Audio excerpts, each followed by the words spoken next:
Bien, felicitaciones por su 8º aniversario y por el resto de un excelente tiempo que vendrá sobre ustedes. No hay duda que ustedes son una iglesia con un crecimiento progresivo acelerado. Y eso es parte no solo de la gracia y el propósito que Dios ha colocado en ustedes como destino, sino también por la capacidad, la pasión de un líder como es el pastor Walter, y también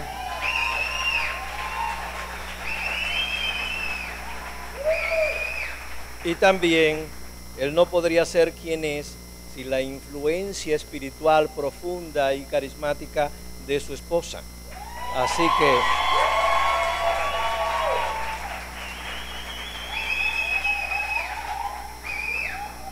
luego le ha acompañado un equipo de colaboradores que han tomado la misma pasión y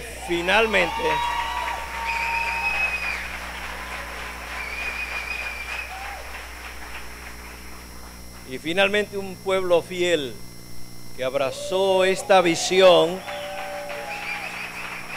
con sentido de compromiso. En verdad le felicito, como muy bien dijo el pastor, al lado de ustedes he compartido unos cuantos años y por eso es que me complace mucho ver el progreso. No hay mayor gozo para un maestro que ver que sus discípulos no solamente crecen, sino que también lo superan. Y en ese sentido me siento muy orgulloso de Walter, su esposa y de todos ustedes. Les invito esta noche a que me acompañen en una jornada en la cual vamos a visitar 4 lugares y cada uno de ellos tiene un simbolismo y tiene un sentido y un propósito para nuestra vida. Esta jornada es una aventura espiritual, pero de crecimiento también personal. La podemos caminar individual, acompañado de alguien que tiene experiencia y sabiduría por Dios colocado a nuestro lado, como si fuese un tutor. Pero también la podemos caminar colectivamente, es decir, puedo invitar a toda la iglesia, a toda esta hermosa iglesia Dios de pacto, para que junto con Dios lleguemos a estos 4 lugares. Lo he titulado Camino al Jordán. Vamos a comenzar en un sitio y les invito a abrir la palabra de Dios para que podamos estudiarla en el 2.º libro de los Reyes, en el capítulo 2. Aunque el pasaje en particular va a hablar de la experiencia de un hombre, un profeta mayor llamado Elías, y un joven alumno, discípulo, sucesor llamado Eliseo. Con todo, voy a tomar esa experiencia dentro de su contexto histórico gramatical y lo voy a trasladar al contexto histórico de nuestro mundo actual y de los propósitos de Dios con nuestra vida. La misma jornada de experiencia de vida espiritual que le ofreció Elías a Eliseo es la misma experiencia de crecimiento y desarrollo que yo quiero que ustedes me acompañen. Porque 8 años dentro de un crecimiento natural o biológico significa cuando ya nosotros tenemos una capacidad cognitiva de entender mejor las cosas, donde hemos desarrollado ya un lenguaje particular que nos permite aún acceder o solicitar las cosas que necesitamos. En 8 años hay un desarrollo psicomotriz muy adecuado que ya nos permite no solamente actividades normales, sino también deportivas. Pero 8 años en un ciclo de vida aún pertenece a una etapa infantil. Pero nos estamos acercando a una experiencia expansiva de crecimiento donde el proceso se acelera mucho más porque vamos a entrar a la pubertad. Y en la pubertad, que es previo a la adolescencia, hay una cantidad de experiencias fisiológicas, neurológicas y hormonales que nos permiten de forma catalizadora un crecimiento muy rápido. Y de allí que en la pubertad viene el desarrollo. no solamente físico, biológico, cognitivo, lenguaje, sino que también viene sexual. Tenemos otra capacidad, que es la capacidad de reproducirnos, de multiplicarnos. En ese sentido, si lo espiritualizo y lo doy en ese contexto, ustedes como iglesia tienen una buena edad, tienen el entendimiento claro, tienen el movimiento adecuado, tienen la alegría y el gozo propio de un infante y tienen los sueños y los anhelos idealistas de un niño. Saben soñar, pero viene un tiempo más grande de expansión para ustedes. Y no se lo estoy diciendo en un sentido lisonjero para ganarme la simpatía de ustedes, sino que estoy trasladando de forma natural y concreta lo que es un desarrollo, crecimiento dentro del campo de lo natural, aplicándolo al campo espiritual que no se distancia del mismo. Y en ese sentido le espera un tiempo de desarrollo y de multiplicación y de reproducción, como es la edad de la pubertad. Pero recuerde que todo crecimiento biológico y fisiológico produce dolores. Y en ese sentido va a ser muy natural que ustedes tengan ciertas experiencias de tensiones o pruebas que no solo les van a permitir seguir creciendo, sino demostrar las capacidades que Dios les ha dado para poder vencer en medio de las pruebas. Serán mejores a través de las pruebas. Y en ese sentido les espera realmente como iglesia una gran expansión. Pero por ahora vamos a caminar con la edad que tenemos en la jornada que quiero decirles de los 4 lugares. Segundo libro de los Reyes, en el capítulo 2, verso 1, dice la palabra de Dios. Y puede compartir las Sagradas Escrituras con alguien que esté a su lado, o si lo pueden proyectar en pantalla, o si lo puede leer en su Biblia de papel o digital. Dice en el verso 1, aconteció que cuando quiso Dios alzar o elevar a Elías en un torbellino al cielo, Elías venía con Eliseo de Gilgal. Y dijo Elías a Eliseo, quédate ahora aquí, porque Dios me ha enviado a Betel. Y Eliseo dijo, vive el Señor y vive tu alma, que no te dejaré. Descendieron pues a Betel. Y saliendo a Eliseo los hijos de los profetas que estaban en Betel, le dijeron, ¿sabes que el Señor te quitará hoy a tu Señor de sobre ti? Y él dijo, sí, yo lo sé, pero calla. Y Elías le volvió a decir, Eliseo, quédate aquí ahora, porque el Señor me ha enviado a Jericó. Y él dijo, vive el Señor y vive tu alma, que no te dejaré. Vinieron pues a Jericó. Y se acercaron a Eliseo los hijos de los profetas que estaban en Jericó, y le dijeron, ¿sabes que el Señor te quitará hoy a tu Señor de sobre ti? Él respondió, sí, yo lo sé, pero por favor, callad. Y Elías le dijo, te ruego que te quedes aquí, porque el Señor me ha enviado al Jordán. Y él dijo, vive el Señor y vive tu alma, que no te dejaré. Fueron pues ambos. Y vinieron 50 varones de los hijos de los profetas y se pararon delante a lo lejos. Y ellos dos se pararon junto al Jordán.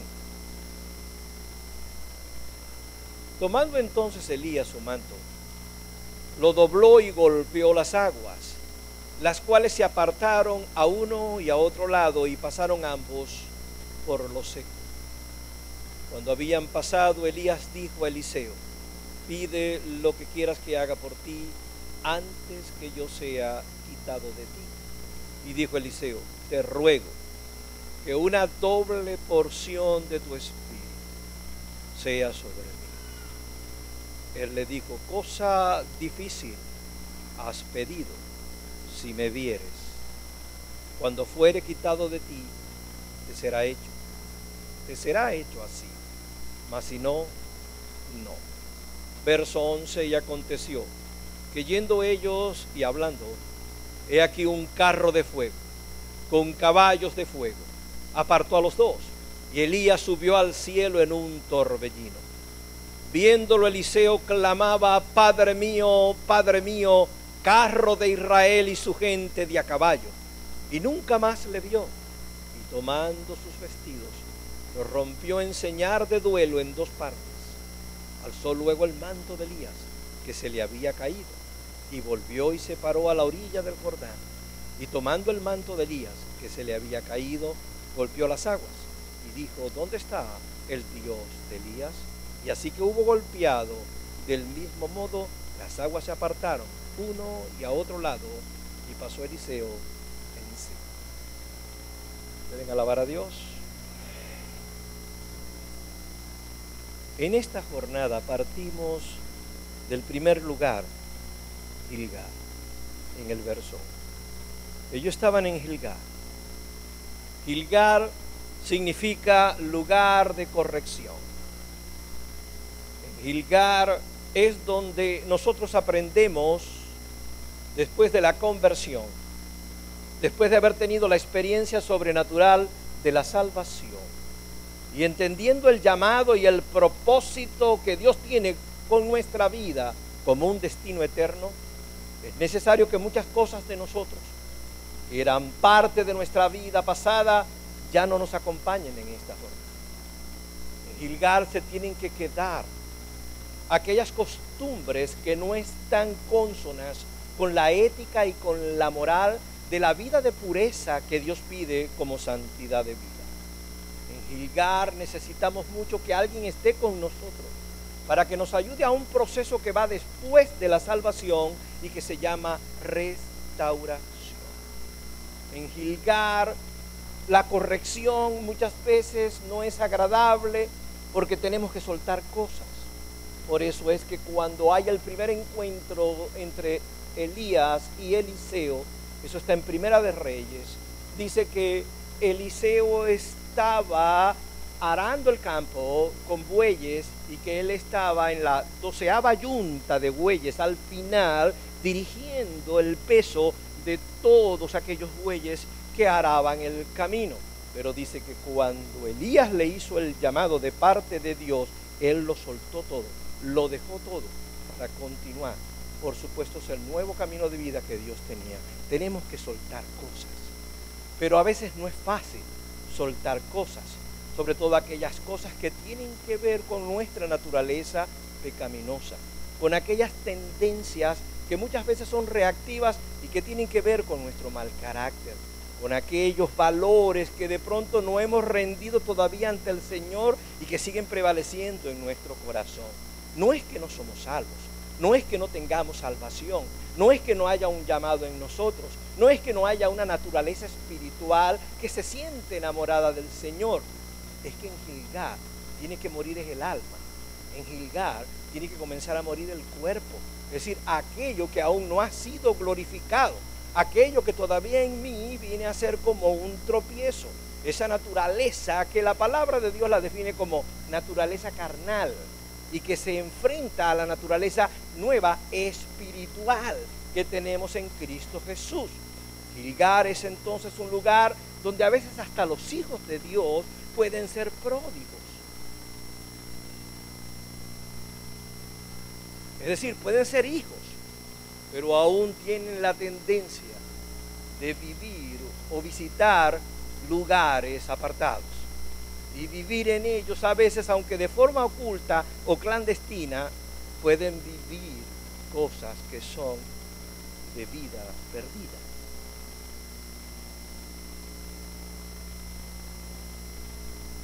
Hay hábitos ocultos en muchos creyentes. Hay fantasías en muchos creyentes que no son puras. Hay vidas tras las celosías internas y privadas de alguien, que es algo que Dios no agrada. Y que ya Dios viene tratando con eso, porque quiere que lo dejes en Gilgal. Porque el primer camino de tu vida en Cristo tiene que ser Gilgal. Por eso es que Elías le dice a Eliseo: quédate aquí, es decir, lo puso a prueba.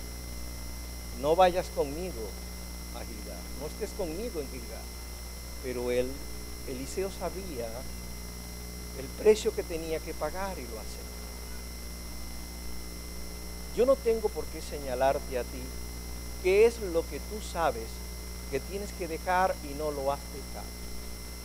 Yo no tengo que humillarte desde el púlpito, porque no es la intención de Dios con sus hijos humillarlos.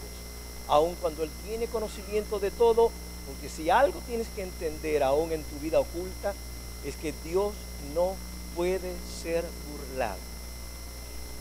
Todo aquello que tú, aunque sea clandestinamente y ocultamente, siembras, eso también tendrás que cegar.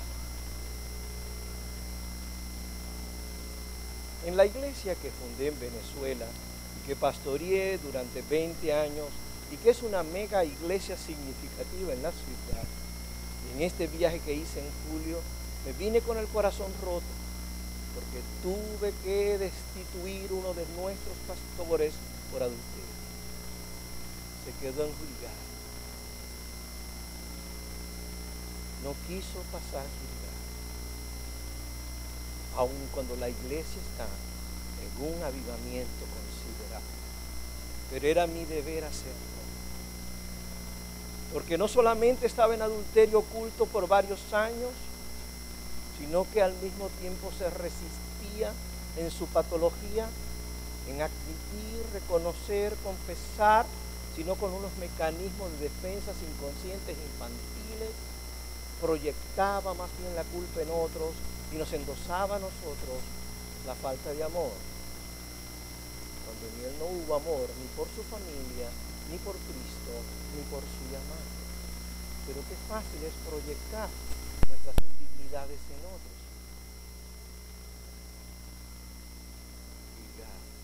Lugar de corrección, lugar de santificación. Pero entonces dice Elías a Eliseo en el verso 2: quédate aquí, porque Dios me ha enviado a Betel. Y la respuesta de obediencia, de entrega, como de crecimiento, fue la misma: vive el Señor y vive tu alma, que no te dejaré. Y Eliseo lo siguió. Betel se traduce literalmente como casa de Dios, pero señala, a diferencia de Gilgal, señala más bien un lugar donde se supone que está la presencia de Dios. Betel es un lugar para adorar. Betel es un lugar para alabar y abrir todo nuestro corazón para sentir de forma muy íntima la presencia de Dios. Betel es un lugar, por supuesto, claro, de rendición en la oración.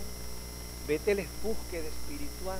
Betel es donde podemos tener el propósito de pasar un tiempo de ayuno, sea parcial o total, en el cual nosotros queremos decirle al Señor, más que el sustento y el alimento de mi propia vida humana, tú eres, oh Dios, el pan de vida y el pan del cielo, que en este momento, más que un manjar, me gustaría contigo degustar.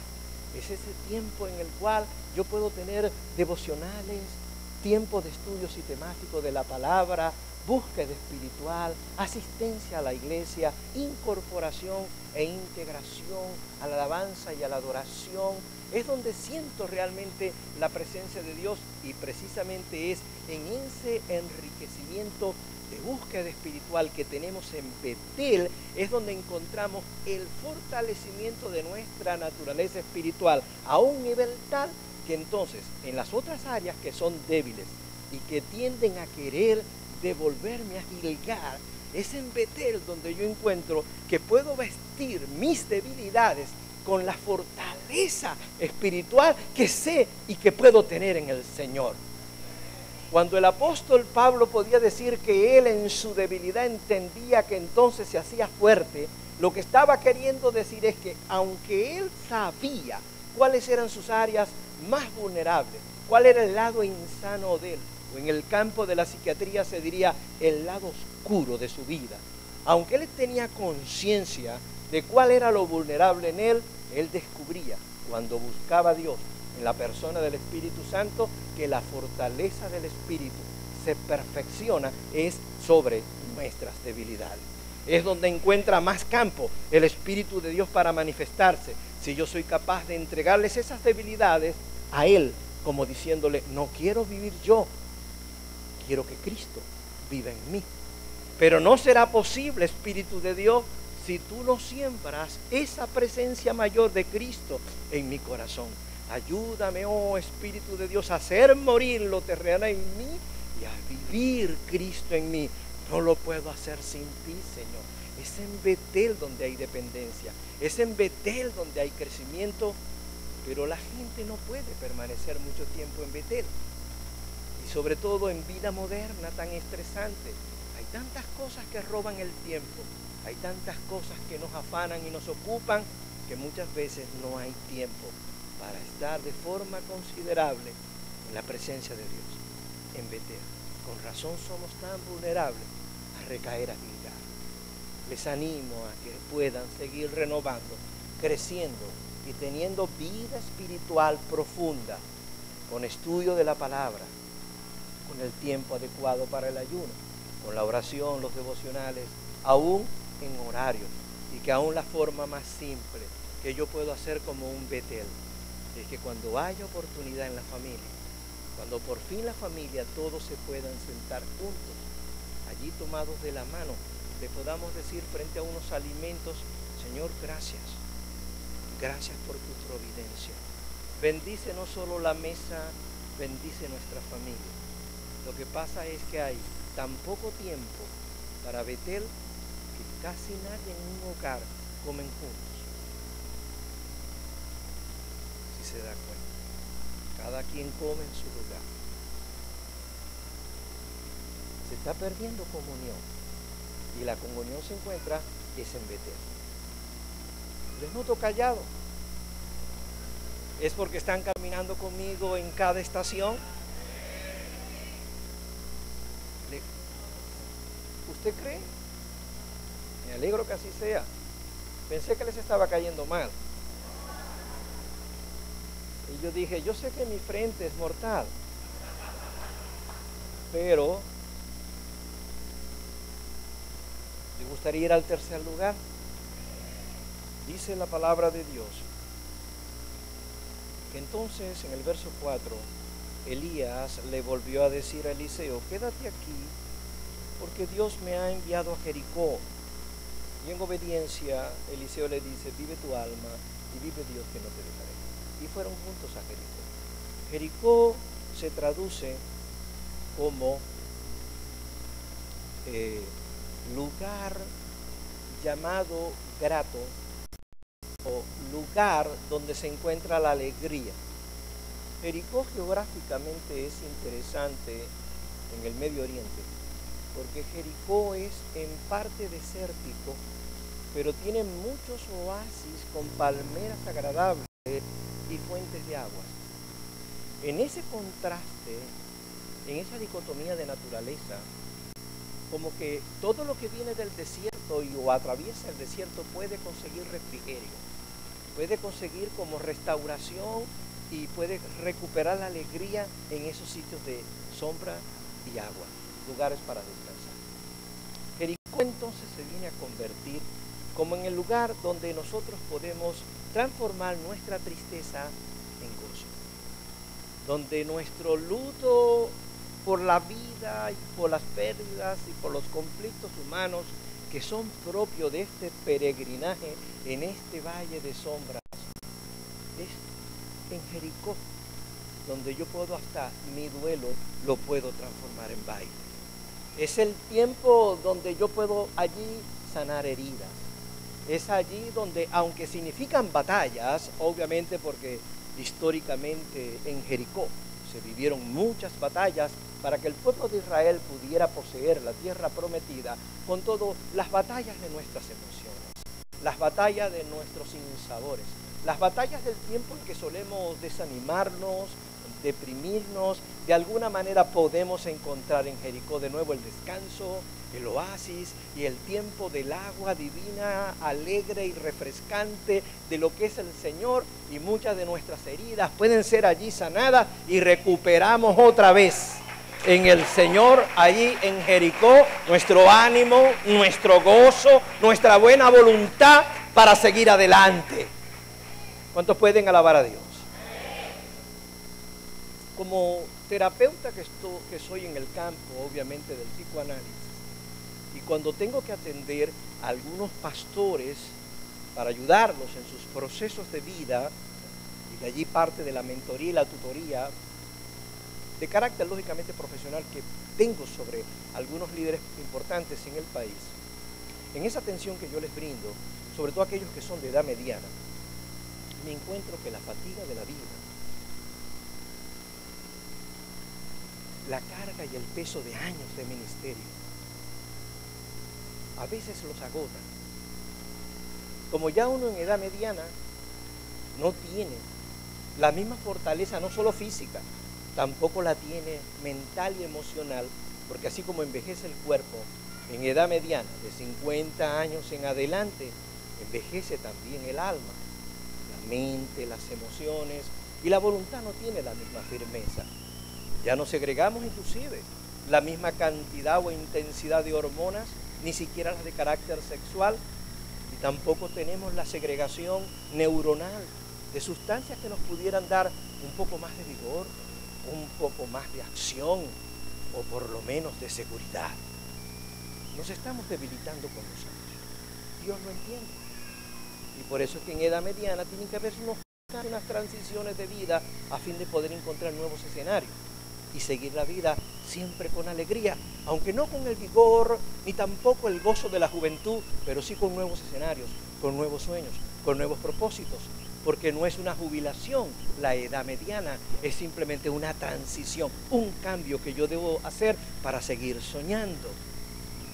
Por eso es que necesitamos un tiempo de Jericó. Y yo suelo animarlos, yo suelo trabajar desde la parte cognitiva como la parte afectiva, y de alguna manera los voy equipando para que ellos puedan transformar mucho de ese desaliento, fatiga, depresión, sueños rotos, lo puedan convertir en nueva alegría. ¿Cuántos pueden alabar a Dios?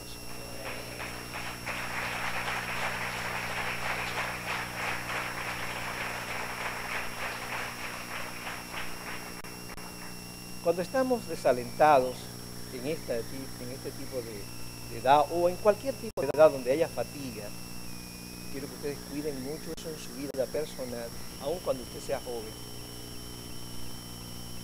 La forma en que nosotros protegemos o nos defendemos de ese estado algo postrado, en el cual ya no nos sentimos con la misma fuerza y podemos estar como preocupados, algunos hasta deprimidos, es que la reacción puede variar.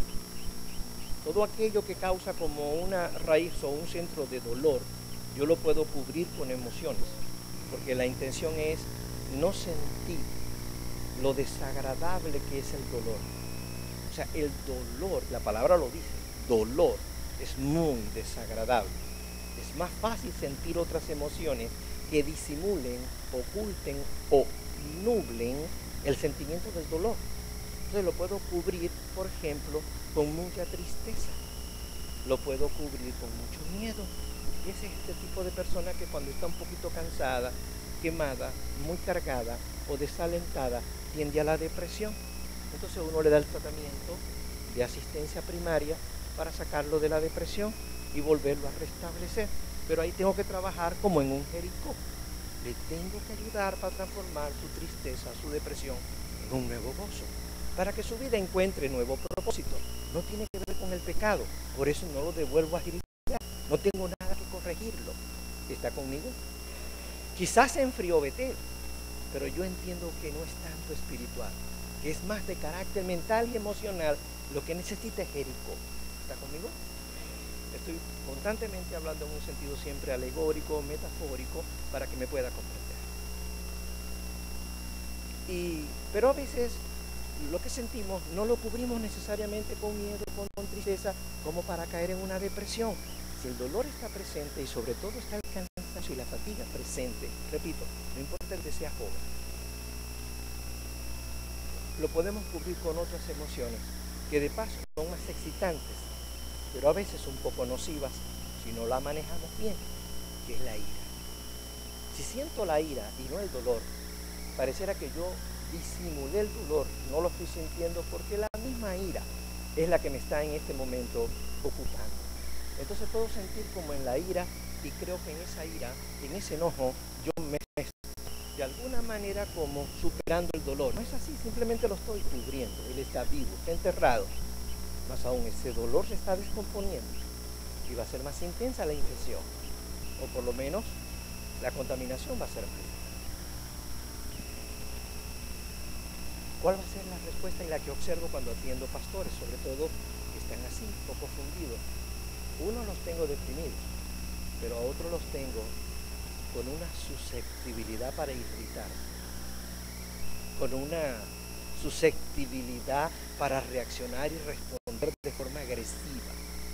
Y ya se les ve en la sintomatología, ya inclusive ellos se quejan constantemente, reclaman, de alguna manera ya no piden al pueblo, regañan al pueblo. Y es fácil ver la sintomatología. Uno dice, está fatigado, está cargado, está cansado, él no lo sabe, pero es obvio. Entonces lo invito a Jericó. Lo invito a que más bien tenga gozo y alegría, que deponga su actitud y que trabajemos el dolor, y que trabajemos la fatiga, y que trabajemos el cansancio, porque aunque la personalidad no es hacia la depresiva, es hacia la irritante, y de alguna manera es igual el daño. Entonces no se trata tanto de cómo a veces nosotros respondemos. Hay gente que ante una situación no quiere comer y otros comen demasiado. Otros no quieren dormir y el insomnio es permanente. Otros duermen tanto que no quieren enfrentar la realidad de levantarse de la cama, porque ya eso les da miedo. Las reacciones pueden ser opuestas, pero la causa, la etiología, el origen es el mismo. Y en ese sentido, más que la sintomatología, vámonos a la causa para quitar precisamente tanta expresión, tanta reacción. Jericó es un lugar precioso. Yo no les tengo que hablar mucho a ustedes de Jericó, ¿saben? Porque si Jericó significa lugar grato, alegría, y donde la tristeza y el luto se convierte en gozo o fiesta, ustedes son una fiesta permanente.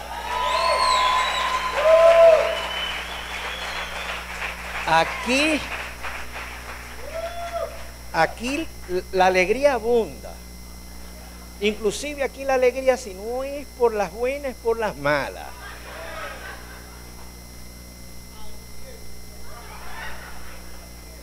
Ya descubrió.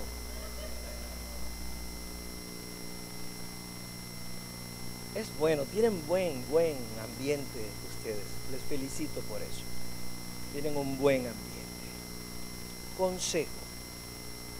Que en el ambiente de alegría, no solo para ustedes, de cualquier iglesia tan buena, tan alegre, tan adoradora, y con esa capacidad de alabanza tan excelente que ustedes tienen de corazón, que yo sé que la expresión del corazón Walter es alegría, buena, sana, siempre que acompáñenla en el sentido de que si están en Jericó, en pleno gozo, aún en cada culto, en cada alabanza, y hasta tienen Jericó emocional, es decir, entran por esa puerta y aunque entran con problemas, con circunstancias, con situaciones tensas, el tiempo terapéutico y espiritual que pasan aquí es tan fuerte que cuando se van livianos. Los problemas no han cambiado, pero usted sí cambió. A usted lo cambió Dios. Les animo a que sigan así, pero siempre conscientes que aunque vengan con esa necesidad de la alegría, nunca vengan con el pie en Gilgal. Es decir, no vengan a buscar el Jericó de esta iglesia, pero ustedes no quieren salir del lugar donde Dios continuamente los está corrigiendo. Porque entonces ustedes vendrían a alabar a Dios y Dios le diría, este pueblo de labios me alaba, pero su corazón está lejos de mí. Venir a alabar a Dios en pecado, venir a alabar a Dios todavía con esos hábitos que yo no quiero dejar en Gilgal, es peligroso. Por eso es que en un tiempo, pero en el Antiguo Testamento, cuando Dios vio que en el santuario la nación de Israel le ofrecía sacrificios y sacrificios, que es un símbolo de la adoración y la alabanza, hubo un momento en que Dios tuvo que exhortar a ese pueblo a nivel profético y le dijo, sacrificio ya yo no quiero, lo que quiero es obediencia. Porque la obediencia, obviamente, la santidad, la pureza es mayor. Y por supuesto eso es lo que nos hace sentir felices. Les felicito por la alegría, pero solamente que no lo hagan con un pie en Gilgal. Si es así, si alguna vez usted atraviesa esa puerta teniendo una carga de algo que no está bien en usted, ¿sabe lo que tiene que hacer? Usted viene al altar, es decir, viene a Betil. Señor, perdóname, ayúdame. Entiendo que 1000 veces te he dicho que no lo vuelvo a hacer, pero he descubierto que 1000 veces lo hago. Aquí estoy, porque en tu gracia y en tu amor infinito, yo sé que aunque tu corazón, como cualquier padre que ve a su hijo en errores, yo sé que se contriñe y te da tristeza, pero más grande es tu amor y tu misericordia. Ayúdame en este servicio a recobrar en ti primero la santidad, límpiame con la sangre